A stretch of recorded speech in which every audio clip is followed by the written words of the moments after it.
Olha só, nessa aula aqui é uma continuação da aula que eu dei na segunda-feira passada e eu vou estar falando sobre densidade, que é uma das propriedades físicas da matéria. Então, assim, o que estudamos no outro vídeo? Falamos sobre as propriedades organolépticas, as propriedades químicas e as físicas. Todas essas propriedades têm o fim de identificar aquela substância, certo? Aquele material que é desconhecido para nós. Eu dei um exemplo do veneno. Por exemplo, eu tenho um copo com água e um copo com veneno. Como é que eu faço para identificá-los sem prejudicar a minha saúde? Certo?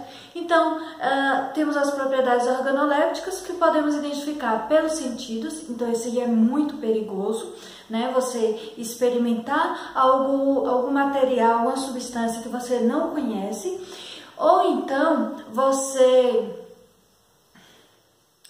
consumir ou inalar. Então, é muito perigoso. Então, descartar essa propriedade para poder identificar.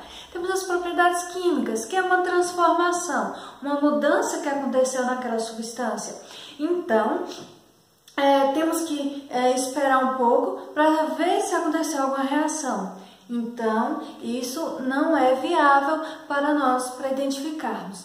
Então, sobrou as propriedades físicas, que acontece uma manutenção, então é considerado propriedade física, certo? Então, falamos sobre as propriedades físicas, que citamos alguns exemplos, né? Que são os aspectos visuais, a tenacidade, maleabilidade da substância, podemos transformar em lâmina, ductibilidade. Podemos também identificar como propriedade física a temperatura, a pressão, também é uma dessas propriedades que podemos citar, né? E temos a densidade, que também é muito importante e eu acho que vocês já ouviram falar sobre esse nome aqui, né? Se vocês lerem o livro, claro que vocês vão saber. Mas densidade é o peso, é uma unidade de medida de uma substância, ok? De um material. A densidade, ela é uma propriedade então que identifica os materiais e nos procedimentos de separação de misturas, tá aí? Então, como é que eu identifico um copo com veneno com um copo de água? O copo com veneno é menos denso do que a água. Então, podemos fazer de que forma? Pesar, né, para encontrar a massa. Podemos encontrar a massa dessa substância e podemos medir o seu volume em litros, em centímetros, né? Essa substância aí, para poder fazer o cálculo e saber se ela é densa, se ela é uma água ou não. Por exemplo, a depender da substância, vamos citar aqui, a água, ela tem a densidade de 1 grama por centímetro cúbico. Já o veneno, vamos dar um exemplo de um ácido, né? Ele tem uma densidade maior ou menor, uma densidade menor, certo? Então, uma coisa que podemos citar é colocar óleo para saber se esse óleo ele separa. Se houve uma mistura, aí sim podemos considerar como veneno, porque óleo não se misturou com água. Um outro tipo que podemos identificar é se você pegar um cubo de gelo e colocar em cima, você vai saber que o cubo de gelo na água ele vai flutuar, porque o cubo de gelo ele tem 0,9 gramas por centímetros cúbicos, mais ou menos isso, a densidade do gelo, então ele vai flutuar na água. E no veneno, a depender de que substância estamos falando, ele vai ficar mais denso, certo? Por exemplo, o benzeno. O benzeno, ele é uma substância muito prejudicial à saúde. Então, se esse veneno tiver, por exemplo, o benzeno, tiver nesse copo com veneno, se eu colocar o gelo, ele vai afundar, certo? Então, vai formar uma camada, o gelo vai ficar embaixo. Então, possivelmente, eu consigo identificar através da intensidade, se eu não tiver como pesar, como fazer a medição, eu posso colocar outra substância e eu percebo se eles flutuam ou não. E tá aí outra utilidade para a densidade. flutuação dos objetos. Quem já viu no programa da Eliana, eu assistia direto, o programa Afunda ou Boia, então falava sobre essas substâncias, que eu acho muito legal, né? Então, assim, outras utilidades que utilizamos no nosso dia a dia, além da brincadeira do Afunda ou Boia. Temos então a gasolina. A gasolina é muito importante porque tem os decímetros, né, no posto.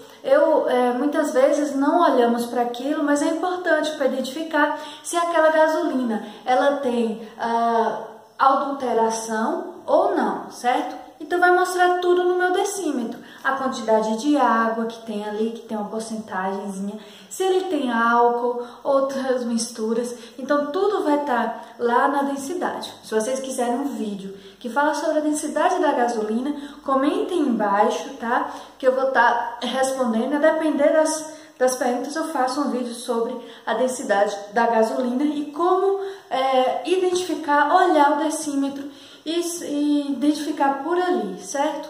Vai ser um pouco difícil porque as gasolinas, né, muitas vezes aqui os postos não fazem adulteração, mas vamos fazer uma pesquisa bem legal aí para vocês. Outra utilidade é o leite. Quem já ouviu falar de água no leite? Eu não compro ali de fulano não, porque tem água no leite. Eles colocam água. Então, assim, uma propriedade que você pode estar vendo é a densidade desse leite. Muitos identificam pela cor, aí propriedades organolépticas.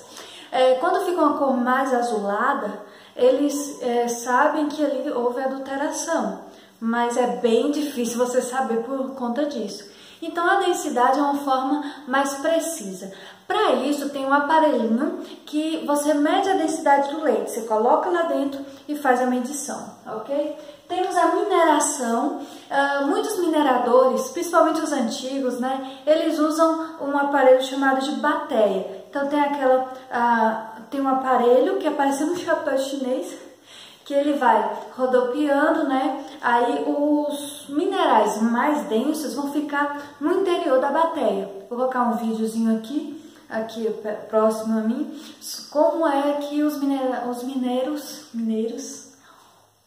as pessoas, né, das minas utilizam essa bateia. Hoje tem aparelhos mais específicos de fazer coleta, mas antigamente e até hoje tem alguém que o utiliza pela facilidade que é de transportar até as minas, né, e de poder identificar lá na hora, ok? Outra utilidade da densidade é a reciclagem, principalmente a reciclagem de plásticos. Então, para poder separar os tipos de plásticos, eles utilizam a densidade dos materiais. Alguns, eles conseguem fazer esse cálculo, né, através... eles não fazem cálculos, muitas vezes utilizam a água, como eu citei no exemplo aí sobre como identificar o veneno em água. Muitos colocam plástico na água e os que boiarem é de um tipo de plástico, os que afundarem é outro, certo? Então, eles utilizam esse tipo de forma e outras também.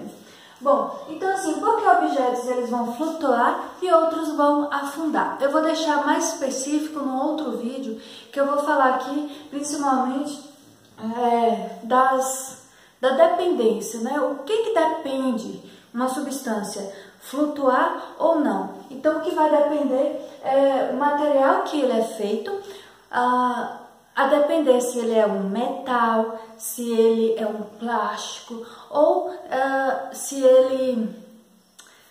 a depender dessa estrutura, desse material que é utilizado, certo? Então, ou metal ou plástico, vai depender dele. Da propriedade e relação, então, entre massa e volume. Além das propriedades de como ele é feito, tem a massa e volume, ou seja, eu vou, por exemplo, quando eu tenho duas substâncias e ela tem a mesma massa, ela tem o mesmo volume, eu vou olhar, vai depender. Por exemplo, deixa eu fazer um desenho aqui para vocês entenderem melhor. Então, objeto com mesma massa, então eu vou colocar aqui, eu vou fazer em vermelho, para vocês entenderem melhor. Por exemplo, eu tenho aqui uma moeda, certo? 10 gramas aqui, 10 gramas. E eu tenho algodão. Esse algodão, ele tem 10 gramas também, certo? 10 gramas de algodão é muito algodão. Eu tinha que colocar muito maior aqui, mas vocês vão entender esse sentido de proporção. Então, eu tenho 10 gramas de uma moedinha aqui e 10 gramas de um algodão, certo? Qual é dos dois que vão boiar e qual é que vai afundar? Por exemplo, eu tenho uma moeda aqui, o volume dele, como é que é o volume? Quem tem mais volume? É a moeda ou é o algodão? Com certeza é o algodão. Então, volume maior. Enquanto a moeda, né, vou colocar um Mzinho aqui, o volume dela é menor. Então, sabemos que com volume maior, tem mais ar dentro dele, né? Então, ele vai ter uma tendência a boiar, ok? E o que tem o volume menor tem a tendência, então, de flutuar. Ou é o contrário. Quem tem um volume menor, né, a mesma massa. Quem tem um volume menor tem a tendência de afundar. E quem tem um volume maior tem mais ar e tem a tendência, então, de boiar. Certo, gente? Então, vamos lá.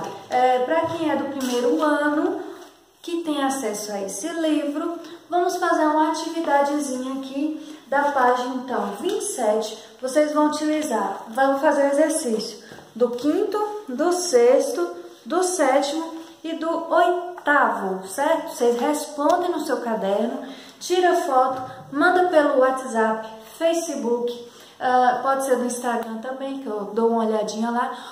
Nos comentários aqui, se vocês conseguirem, né, fazer a atividade, tudo bem. Mas é melhor vocês me mandarem pelo Facebook, ok, gente? Então, fica com essa atividadezinha aqui. Tchau, até a próxima segunda-feira, que eu vou estar falando especificamente os objetos que flutuam e os objetos que boiam. Até lá e tchau! Boa atividade para vocês, hein? Não esquece não. Beijo!